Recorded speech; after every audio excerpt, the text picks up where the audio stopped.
अस्सलाम वालेकुम, this is Ejaz Bukhari. आज का हमारा मौजू है ताल्लुक़।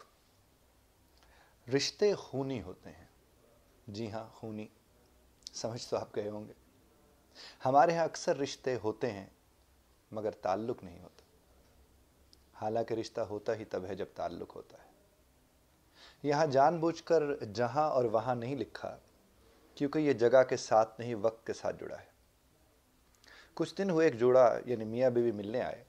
उनमें रिश्ता तो था पर ताल्लुक़ नहीं था, और उन्हें इस बात का बिल्कुल भी इल्म नहीं था। वो एक दूसरे से चिढ़े हुए थे, एक दूसरे को बात नहीं करने दे रहे थे, नहीं और लेकिन की कैंची से काम ले रहे थे। एक जैसे जुमले, एक जैसे लहजों के साथ हमलों की सूरत में मौजूद थे। उन्हें सुनाई भी कुछ नहीं दे रहा था और सुझाई तो खैर क्या आता। मैं जानबूझकर दोनों को बोलने दे रहा था। हर तीसरा जुमला वही और लहजा भी वही। मैं एक सफ़ा पर लिख रहा था क्योंकि मुझे उनको हल देना था जो वो मुझसे लेने आए हुए थे। उनके जुमलों और लहजों का तकरार मेरे हल पेश करने की राहें हमवार कर रहा था।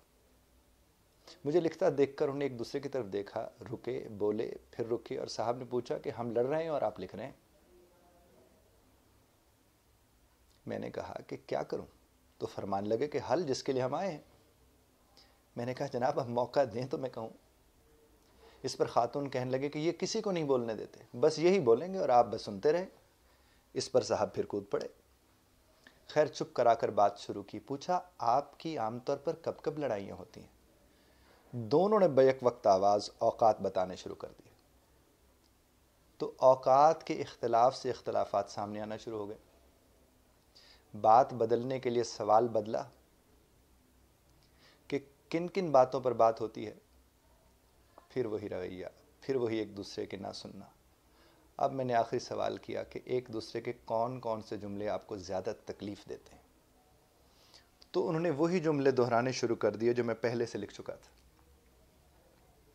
मैंने उनको चुप कराकर वो जुमले पढ़ने शुरू कर दिए। वो हैरान परेशान, कभी मुझे देखें तो कभी एक दूसरे को। अचानक खातून ने कहा, ये जुमले सुनकर मैं शर्मिंदा ज़रूर हो रही हूँ पर चिढ़ नहीं रही। और मर्द ने भी बिल्कुल उसी तर्ज के एहसासात का इजहार किया।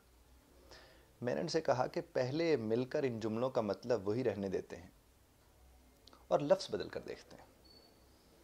उन्हें यह अमल बहुत दिलचस्प लगा। वो जल्दी उसका हिस्सा बनकर बड़े मज़े मज़े के मुतबादिल फराहम करने लगे। बच्चों की तरह अपना ज़्यादा से ज़्यादा हिस्सा डालने में लगे हुए थे दोनों। अब उनसे कहा कि इन फ़िक्रों को इस्तेमाल में लेकर आते हैं।